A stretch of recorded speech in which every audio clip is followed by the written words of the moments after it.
আসসালামু আলাইকুম। আজকে আমরা আলোচনা করব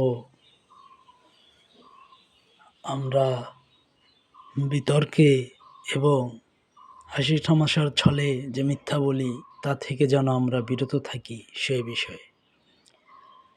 আমরা কথায় কথায় যদি শরীরে রাগ জাগ্রত হয় তাহলে আমরা বিতর্কে জড়িয়ে পড়ি। আমরা দিনে অহরহ অনেকবার সারাদিনে অনেক সময় জীবনে অনেক সময় আমরা বিতর্কে জড়িয়ে পড়ি। বিতর্কে জড়িয়ে আমরা পাপের মধ্যে লিপ্ত হই। বিতর্ক কোনো ব্যক্তি বিতর্ক করে বেড়ায়, এমন কোনো ব্যক্তি আছে যে মানুষ তাকে পছন্দ করে। যারা বাক বিতর্কে জড়িয়ে পড়ে তাদেরকে সমাজের মানুষ অপছন্দ করে। এবং যারা হাসি তামাশার ছলে মিথ্যা কথা বলে, অর্থাৎ তারা মিথ্যা কথা বলে হাসি তামাশার জন্য, তারা ভাবে এটা পাপ হবে না। কিন্তু হাসি তামাশার ছলে মিথ্যা বলা এটা একটি গুরুত্বপূর্ণ এবং অনেক উঁচু পর্যায়ের পাপ। আমরা হয়তো ভুল করে হাসি তামাশার ছলে মিথ্যা কথা বলি এবং বিতর্কে জড়াই।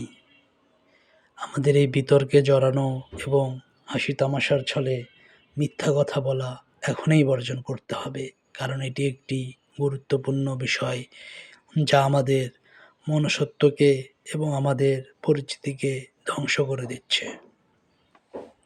আমরা হাসি তামাশার ছলে মিথ্যা বলবো না এবং আমরা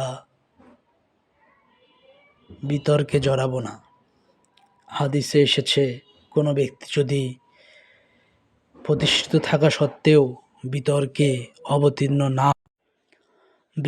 অবতীর্ণ না হয় তাহলে রাসূল সাল্লাল্লাহু আলাইহি ওয়াসাল্লাম তার জন্য জান্নাতে একটি সাধারণ কক্ষসমূহের জিম্মেদারি নিয়েছেন। এবং কোনো ব্যক্তি যদি হাসি তামাশার ছলে মিথ্যা কথা না বলে তাহলে রাসূল সাল্লাল্লাহু আলাইহি ওয়াসাল্লাম জান্নাতে তার জন্য একটি মধ্যম স্তরের কক্ষ জন্য জিম্মেদারি থাকবেন, অর্থাৎ রাসূল নিজেই এইসব পুরস্কার প্রদানের জন্য জিম্মেদার হয়ে থাকবেন। সুতরাং আমরা বিতর্কে জড়াবো না এবং হাসি তামাশার ছলেও মিথ্যা কথা বলবো না। আমাদের ফেসবুকে ফলো করবেন এবং ইউটিউবে সাবস্ক্রাইব করবেন।